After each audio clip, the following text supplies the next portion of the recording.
we'll start with the first question. How and why was FutureLink founded? So it's 12 and a half years ago. Myself and 3 business people were part of another organization. And basically the mission of that organization was to work with middle-aged men and women who were chemically addicted and were homeless. They were struggling. And we saw kind of the demographic between 35 and 50.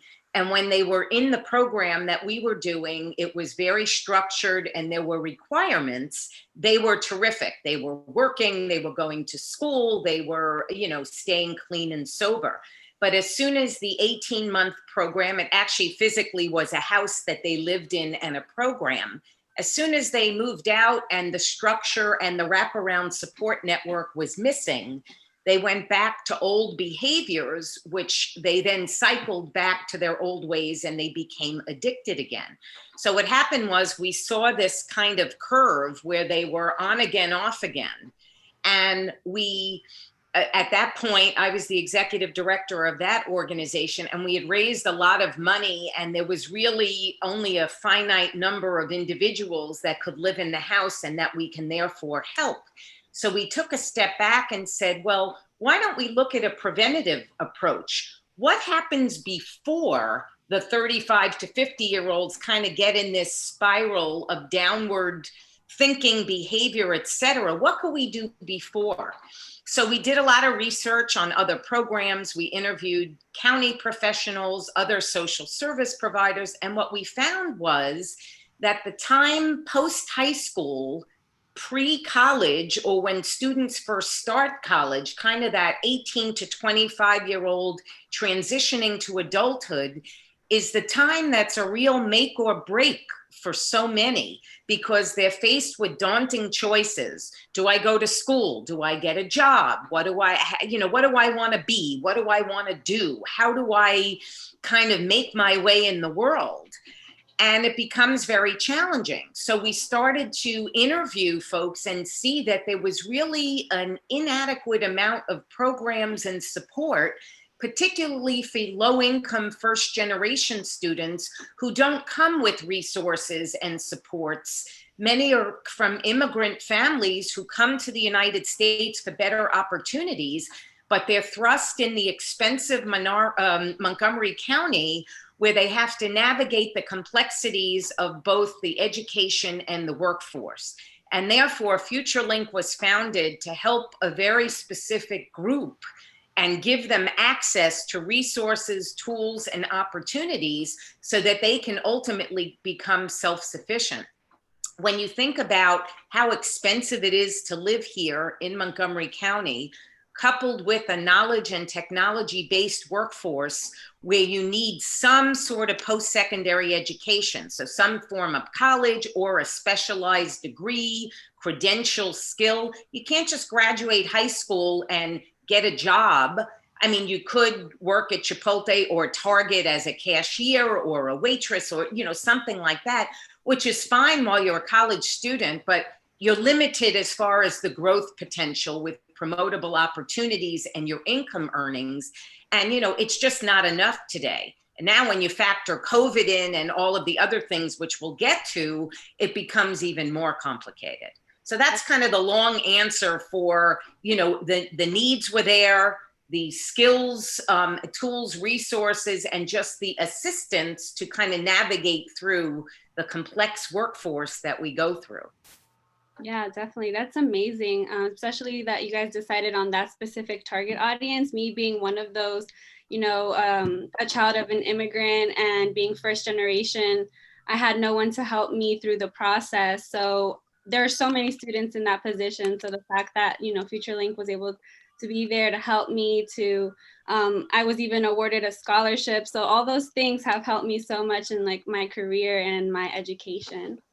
And I always say that immigrant families come here and they have the most hardworking ethic, okay? And they're loving. Your parents wanted the best for you. They probably couldn't help you, particularly navigate through business school. And also, you don't know what you don't know, right? Most Most students come here, doctor, nurse, lawyer, accountant, the big ones. They don't know everything about the world of IT and the world of, there's so many other things. There are so many other scientific professions. There is supply chain management. Even, William, in your case, the world of finance. There's a gazillion different things that it's so, unknown. So the fact that we then built our program, which has evolved significantly, to not only do a lot of career exposure and career exploration, even from the time you finished the seminar, Viviana, and all the wraparound supports. I mean, we have really tweaked and grown our program to really listen to the needs of the students so that they could then become the best version of themselves and be the best positioned in the workforce. Definitely. The challenge is always, with this population of 18 to 25-year-olds who are usually working and in school, is actually finding them. So recruiting students is a challenge, because I don't know how many hours that you have in a day, but you have about the same amount we do. But if you're working and in school and have family responsibilities, you're not necessarily visible to the Montgomery County population that's going to pull you in. So we rely on many partners, which Mindi will talk about in a few minutes, but we also rely on students such as yourselves. Okay. So, Ms. Jacobson, what's the primary way that you advertise the program? So there's kind of a two-prong approach for advertising. One is through people, right? So we rely on current students, our alumni, community partners. We have about 30, 35 other agencies that serve the same age youth, but not do the same kind of services that we do. Professors at Montgomery College, and also other community programs, social service professionals and others that also have access to this age youth, but don't necessarily do the career exploration and the wraparound support, focusing on education and career. There are a lot of college access programs out there, and what that does is it makes the introduction and might help a student get in. But you two are examples. As you go through school, that's really when you need the help. Picking classes, finding the right support, if you need a tutor, if you need scholarships, if you need access to internships, making the right course selections. If you want to change majors, how do you toggle and get the right requirements? Even transferring. Viviana, you started at MC. It's not a seamless process going from Montgomery College over to UMD, particularly in the Smith School. So there's a lot of areas where students can fall through the cracks. So that's the first bucket, are the people, students, alumni, partners, professors, other community programs. And then there's kind of the social media prong, getting out there on Instagram, LinkedIn, Twitter, Facebook, although we're told Facebook is for old people and that your generation no longer uses Facebook. I don't know if that's true or not, but most of our students tell us that.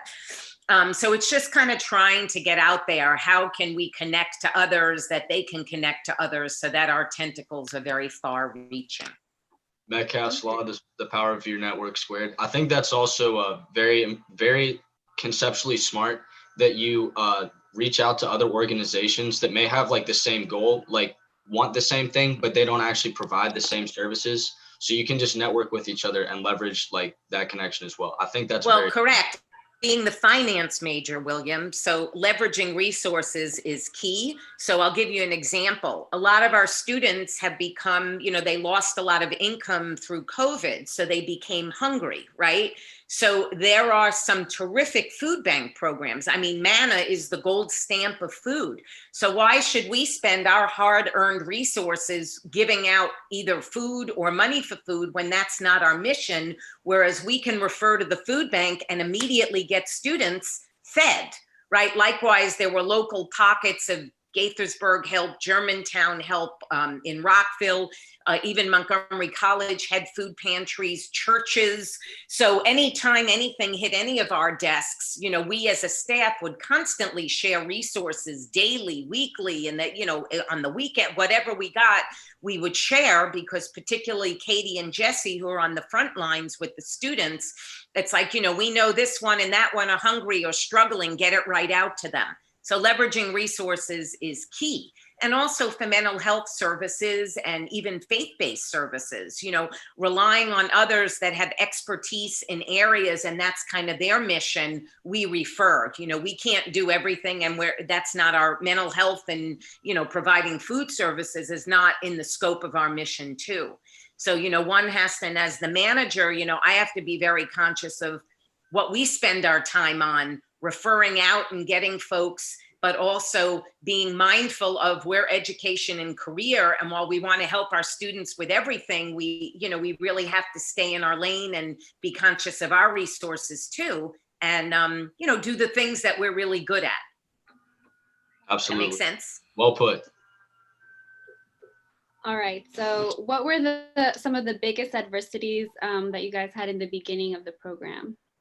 Well, I think the first thing, like with any new program, it's kind of getting the, establishing your program to the point that you get that street credibility, right?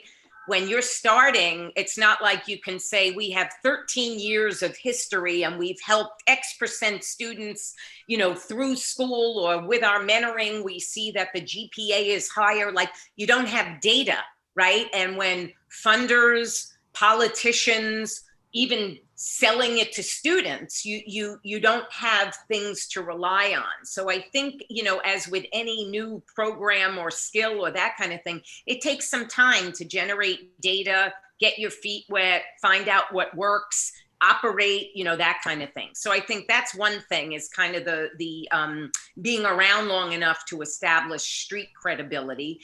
The other thing is, you know, how do you get the word out without that? You know, who are your people to speak of the successes and the challenges? You know, how do you get people in your tent?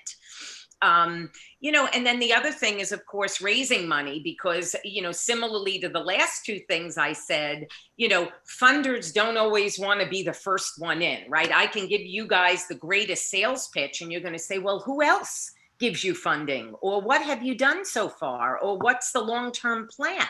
So people are skeptical to jump in and be the first, whether it be with money or participating in the program.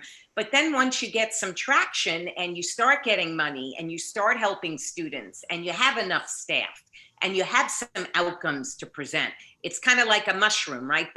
Think of a snowball, right? It starts to go down the hill slowly, then you get some traction, the snow fills up, and finally you get the big snowballs, and you can start stacking your, you know, snowballs and have the snowmen and you know, all of that. So I think that's always the hardest, being new, proving outcomes, and then raising money. And of course, raising money comes with long-term sustainability, getting enough staff. You know, it's kind of be careful what you wish for. Then you get all the students and, you know, everybody wants help and that kind of thing. And, you know, you need to kind of keep going and sustain it all.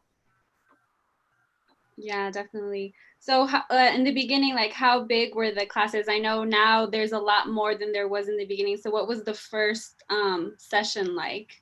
So the first session was one class of 5 students. Okay. Right? And then as the years went, we added a second class. So then we had 2 classes of 10 to 12 students. And then those 2 classes raised to, you know, 12 to 15 students. We started to have a waiting list. Now we evolved to 3 classes of 12 to 15 students. And that's what we're holding steady, because we have 2 entrances into the pipeline, so to speak. We have a fall and spring admission, where we take the 3 classes of 12 to 15 students, and we do that deliberately because everybody has to do the seminar as kind of the foundational principles. And I'll talk about that, you know, after you finish your questions. I'll give you an overview, which I think will be helpful, but I want to make sure that we get your questions answered for your presentation. So the first part is the seminar. And everybody goes through that because that's the foundational knowledge needed for them to be onboarded to the phase 2 of our program, which is the longer term multi-year. And that's the individualized, where we look at Viviana as an individual, not as a group in Katie's class or in Mindy's class, because you're now on a pathway in business school. You know, you had different needs, different academic aptitude, different supports that were needed. So we try and look at everybody as an individual because their needs are different. And some, you know, had to go very part-time because they had a lot more family responsibilities, whereas others could be full-time students. Some had to take some time off. Again, everyone's personal circumstances are different. So we try to limit intentionally so that we have enough time and space and resources to really serve each student individually. Yeah, definitely. So from its inception to current day, how many students has FutureLink impacted? 662. I love how quick that answer was. That's fantastic. Because that's yes, and the outcomes are different for each of them. Success to FutureLink is different, right? In Viviana's case, because she has academic aptitude, right? You came in knowing I'm going to get a bachelor's degree, I'm interested in business. For others, it might be the associate's degree and then going on a different path, maybe in a training program or in a vocational program, maybe in auto mechanics, or somebody might join an apprenticeship and become an electrician. And then you have those that might take just a course or something to land a specialized skill. There are a lot of IT certificates that might be between 6 weeks and 3 months. Likewise, a phlebotomist, you know, the person when you go to the doctor's office or the lab that takes your blood. You know, that's a 16-week program where there's some classroom and some clinicals. So the outcome for everybody may be a little bit different, but the goal is the same, where we want everybody to be self-sufficient in a meaningful career. And that means making a sustainable wage with advancement opportunities. Viviana, in your case, you're going into an amazing training program at Target, right? So you said, oh, I'm going to be in one of 3 areas. And in any of those areas, you're going to learn so many things. You're going to be managing people, you know, and learning different computer systems. You're going to be learning different finance management tools, et cetera. And then you can take that with you anywhere, either in Target, another retail, or in corporate America. You know, William, you're going into finance. You're going to get a master's in finance. You're employable anywhere. It could be in a business, in a consulting firm, in retail. You could go out on your own and consult and help small businesses grow. I mean, you know, the sky is the limit with what you're doing and where you can go. And that's what we want for our students, whether they took a 12-week educational program, the 2-year associate's degree, or the bachelor's degree. And right now we have a handful of students in either a master's program. We have 1 in law school, 2 actually in law school. So, you know, some students do go on if they're lucky enough to get enough scholarship money and have the academic wherewithal. We have somebody else that has her project management certification, which has been very helpful, as she's been in as a financial analyst with Freddie Mac. She left to go to another company and now is back. She also is a graduate of Smith. She stayed and then she left, went into the workforce, got her MBA from George Mason, got the certification too. So again, paths could be a little bit different, but ultimately self-sufficiency might be different. And income potential might be different, but everybody needs to be sustainable. That's amazing. So now, how has COVID-19 affected FutureLink in terms of mentors, in terms of in-person workshops? How has all that come about? So I'm going to answer first from how it's affected FutureLink as an organization. And then if you'd like me to talk about quickly how it's affected our students, I can do that also. I don't know what's relevant, so you can tell me. So with FutureLink, the first thing is it's affected us because all of our programming had to be shifted virtually.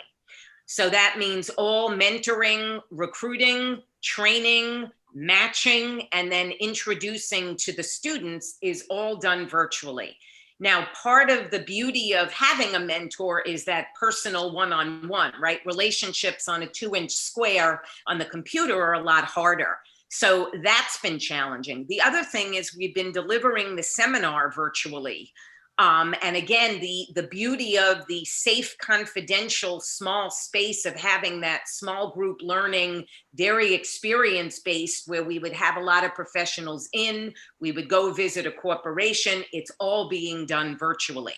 So that took a tremendous amount of time. A different staff member and I spent about 2.5 months changing all of the curriculum to be engaging and student-friendly, because just being a lecturer or a talking head is really not exciting. And it's also not what we want to do. That doesn't teach behavior, skills, that kind of thing. So we've infused a lot of multimedia. We've infused a lot of kind of the technology, doing Zoom rooms. We have now done a lot of continuing workshops, all the informational interviews. Viviana, I know you had a positive experience with yours. Everything is now over Zoom. So it took a lot of work, effort, and innovative thinking to make the experience not only impactful to students, but also engaging, right? Students have been thrown into the world of online learning. It's stressful, they hate it, they're not successful. So we want them to see FutureLink differently, which they do, as a chance to invest in themselves, as that kind of breath of fresh air, rather than the kind of asynchronous grind. A lot of them have been given, I don't know how to use Zoom, so therefore by Friday at midnight, you have to read these 10 chapters and outline this, and I want a paper on this. And our students don't have the skills or the wherewithal. They're also busy managing families, managing younger siblings who are learning from MCPS and others. There's technology issues that they need their help.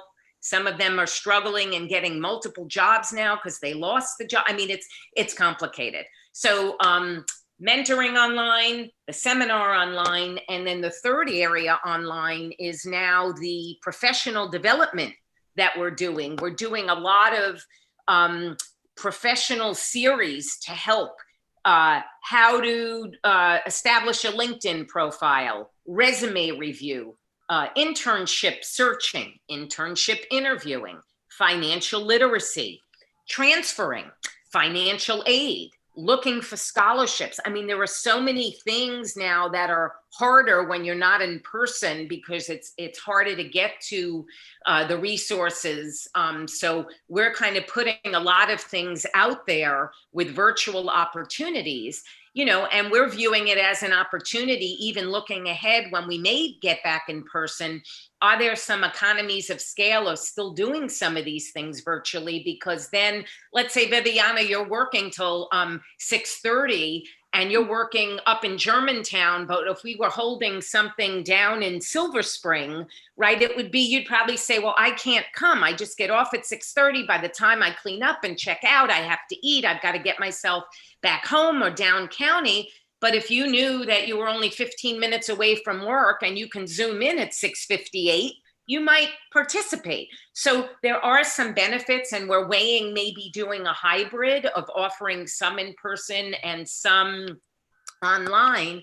And also, if we find some professionals that have some amazing advice, or they could do an informational interview, doesn't matter if you're in Texas or Florida.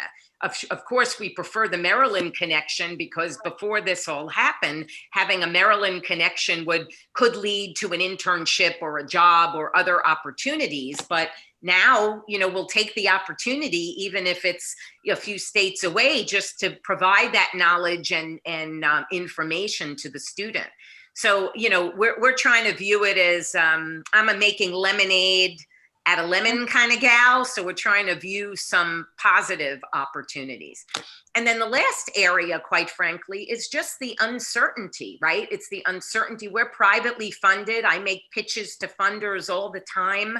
Right now, nobody has pulled out, but they also don't know. None of us thought that when this started in mid-March that we'd still be sitting in, Tuesday is December, tomorrow is December.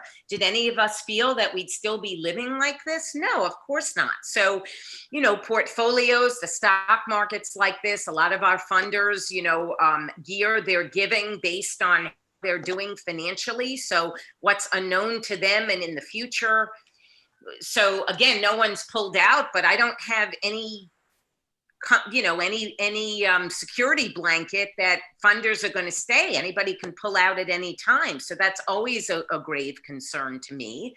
And also from a student perspective, it's hard for us we're all about education and career. It's very hard for us to guarantee students internships or job opportunities. I mean, we've never guaranteed them, but we always had an inordinate amount of connections and links. And right now, businesses don't know what they're doing. They're struggling with even getting percentages of their work people back in and on the odd and even days or every other week. So, why would they take interns or promise somebody? So Viviana, you're like quadruply lucky that you not only have a job, but it's going forward and you're going to be learning and, all of that. So, I think there are a lot of unknowns, which makes me as an executive director a little bit nervous, but that's also the nature of the beast in nonprofit management.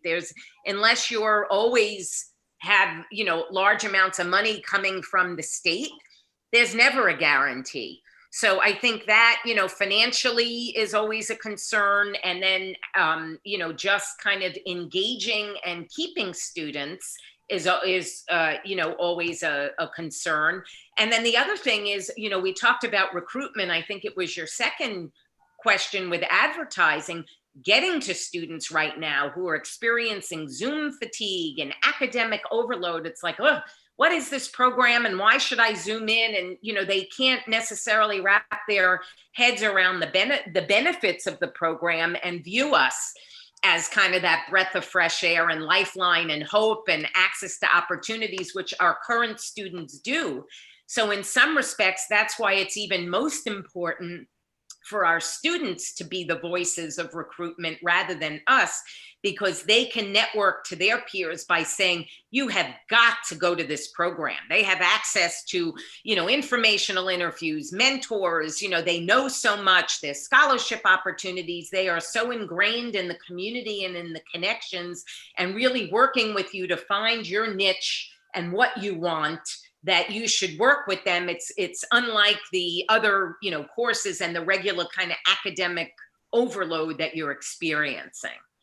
Right. So has this year's seminar been fewer students than previous years? So yes, and we did that purposely because there's a couple of changes. Thank you for asking that. So we deliberately went to 2 classes of 10 to 12 students so that we could get that personal smaller group.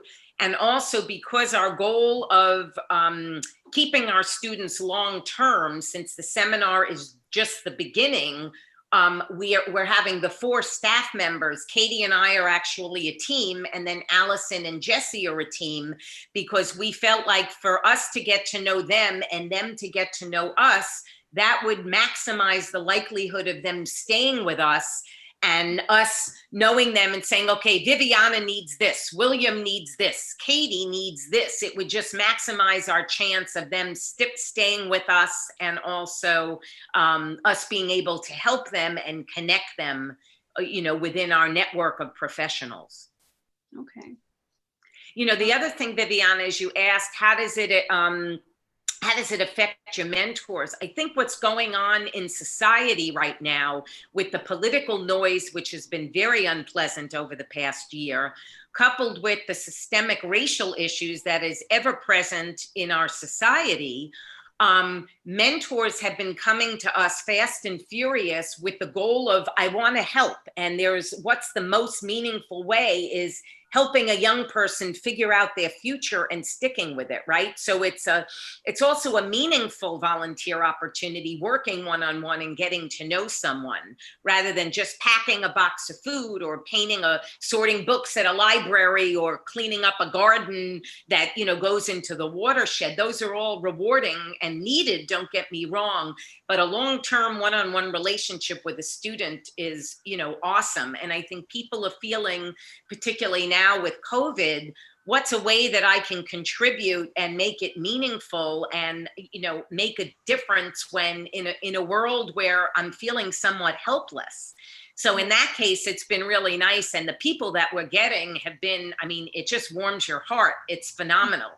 So we're really getting a lot of people. On the flip side, then it's us managing and onboarding and using them and stuff. So, be careful what you wish for yet again. But it's a wonderful problem to have. And we, our impact, William, you talked about leveraging resources from other agencies.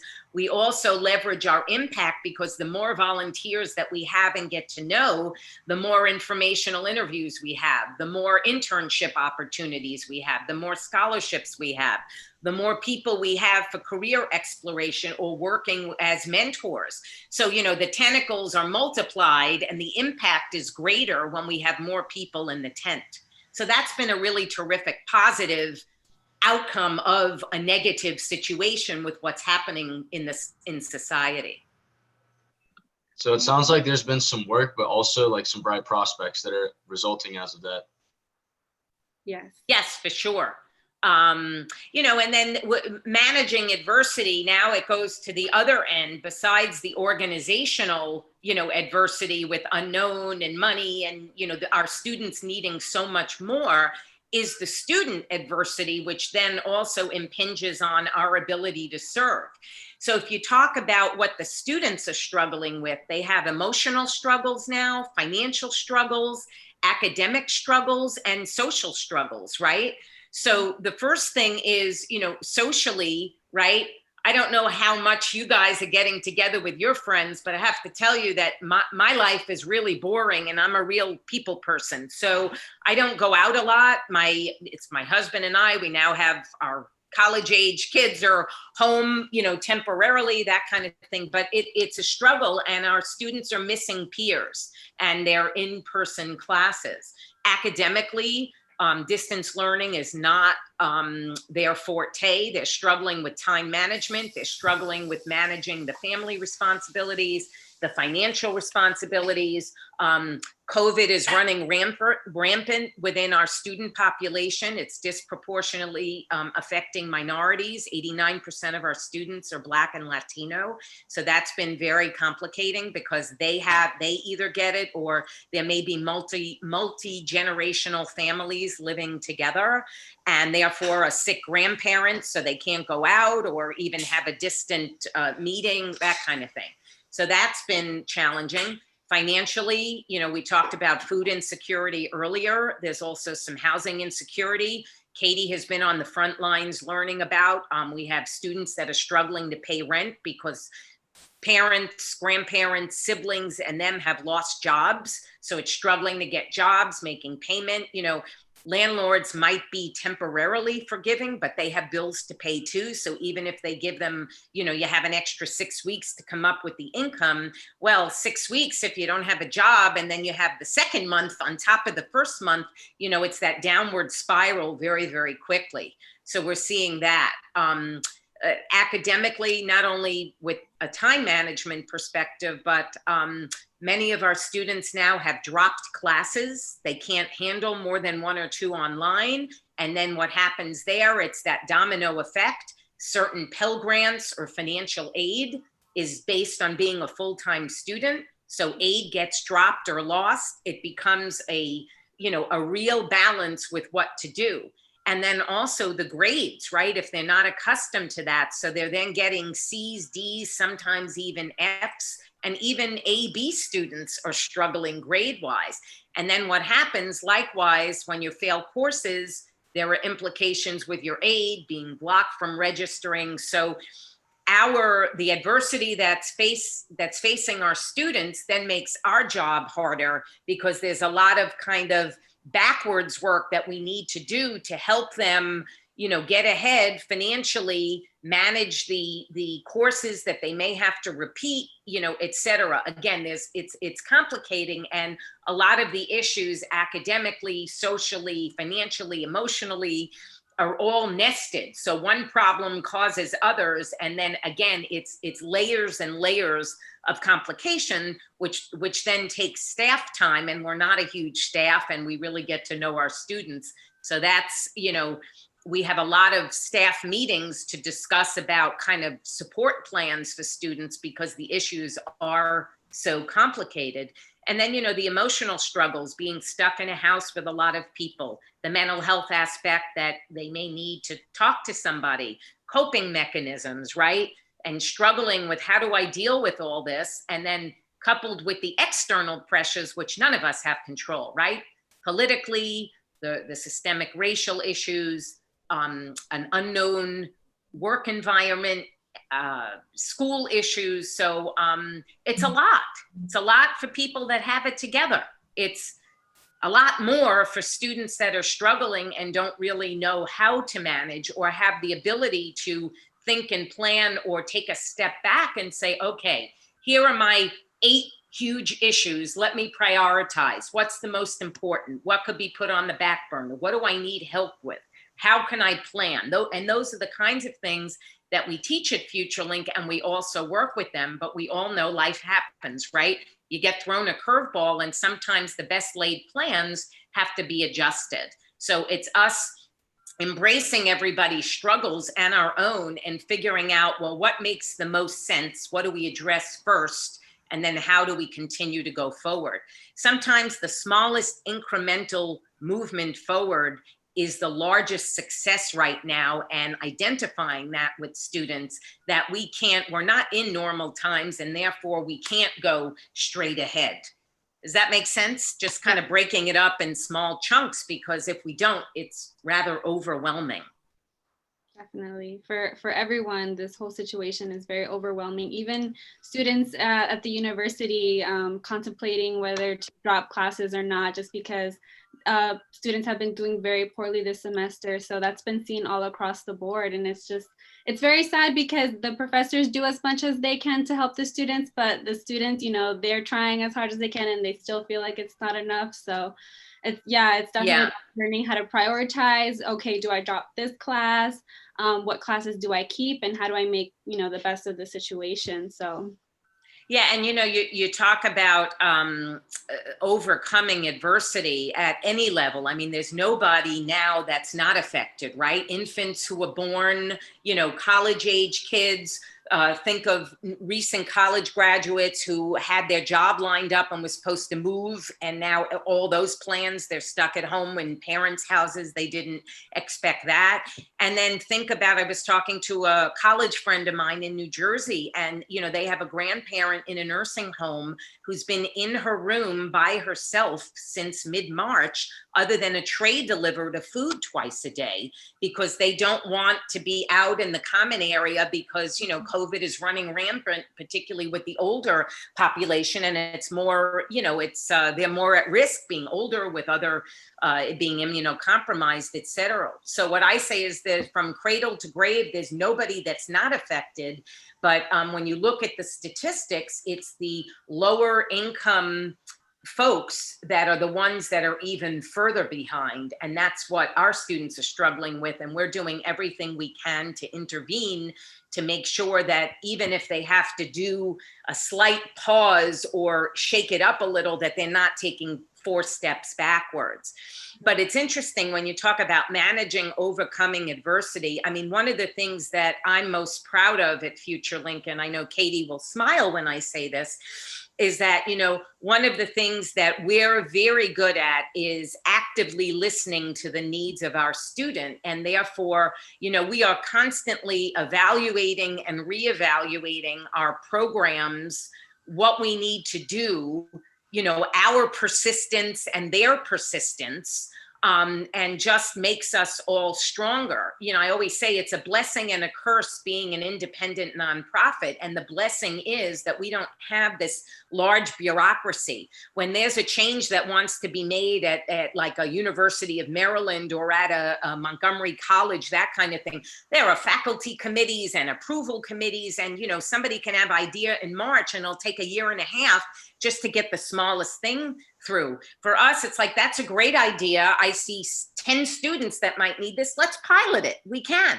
So let's look at this new program or this thing. And before we roll it out to 150 students, let's see if it works, measure some data, that kind of thing. So that's been a real blessing. And, you know, just being cognizant of that and having the ability to try things, to think of things, what's working, what's not working. And a lot of that is our own active listening and real persistence and desire to really want to help our students.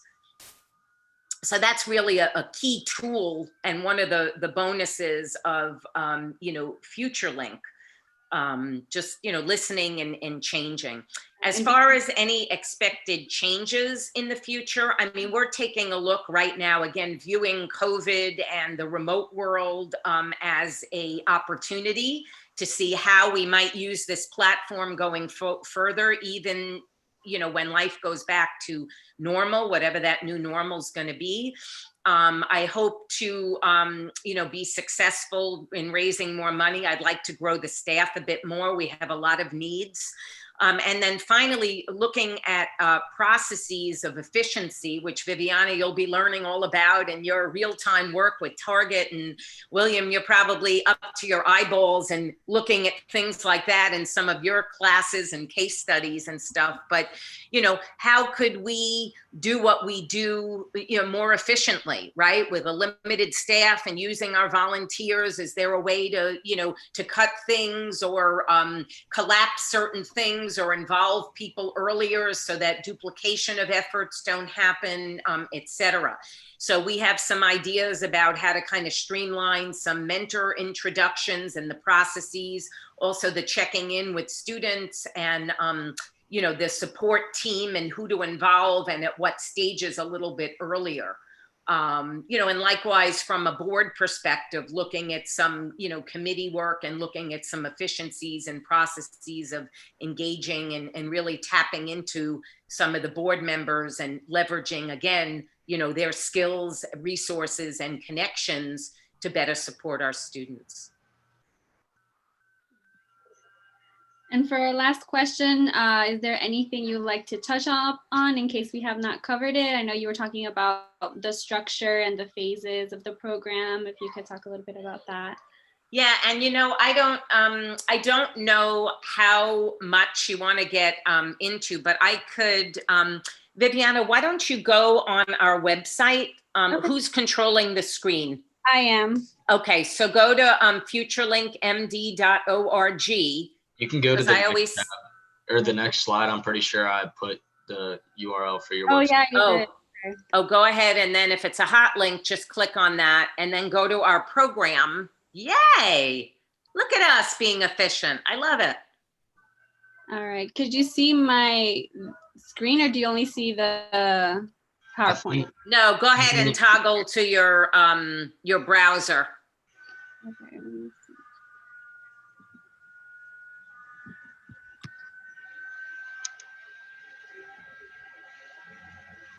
Okay. Okay, and go ahead up to our program in the header there. Right, and scroll down. Okay, there you go. So a picture, stay in the middle of it, yeah.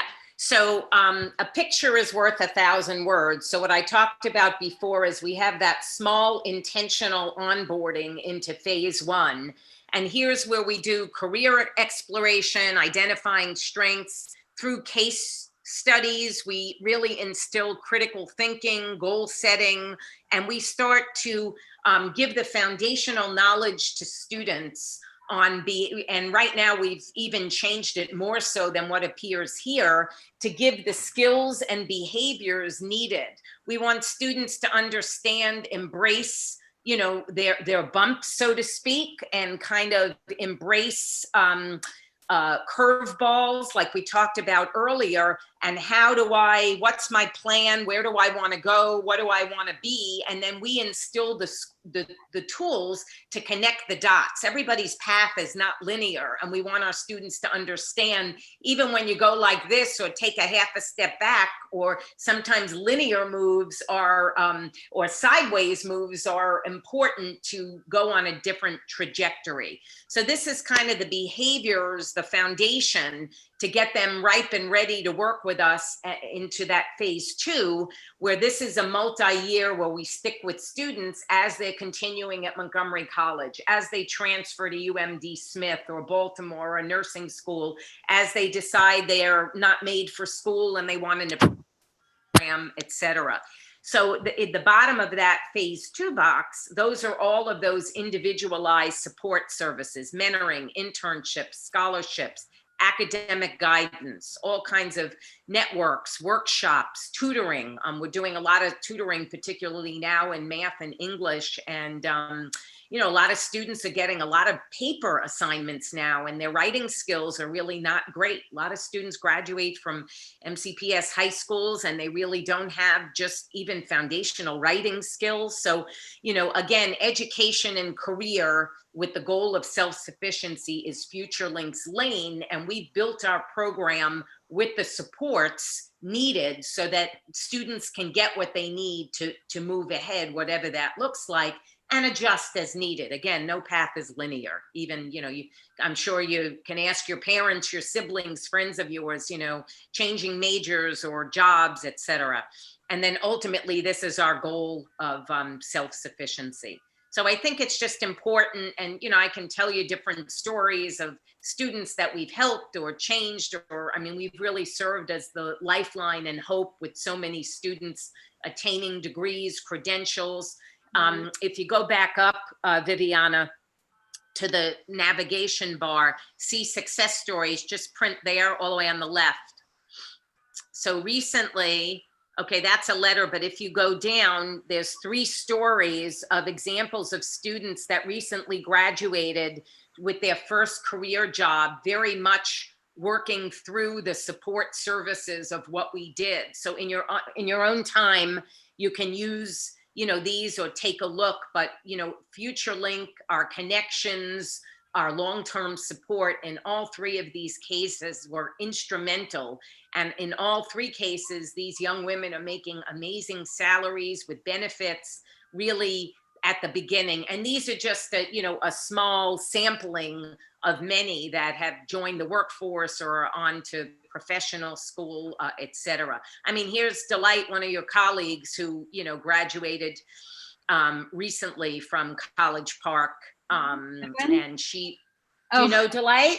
No, I was gonna say Edwin, because you sent out a letter talking about the success story. You know, I love reading it because he's my best friend. So I'm just like so proud to look at all his accomplishments. Also, yes, and you know, Edwin is a great example of someone who got an internship through FutureLink and then kept going back and forth. And now he's back at the internship place in a full-time finance role. He's gotten an amazing career mentor in Pete Henry. He has aspirations of going further and giving back and helping. I mean, it's just a full circle, you know, opportunity. And Viviana, make sure you click through and certainly share. You can forward any stories that come to William, but 2 of 7 real good, feel-good stories have started and will continue, and you're going to start seeing some social media as well. The end of year is big. We like to, oh, Delight was in her semester too, Katie? Yep, exactly. Okay. And Ebony as well. Yep, Ebony too. Yeah. Right. Ebony too. So now, see, once you graduate and you start at Target, you might be in one of our highlights here. Okay. Yes, and I'm sure we get a stunning photo of you because you're so beautiful. You would make a great newsletter, Viviana.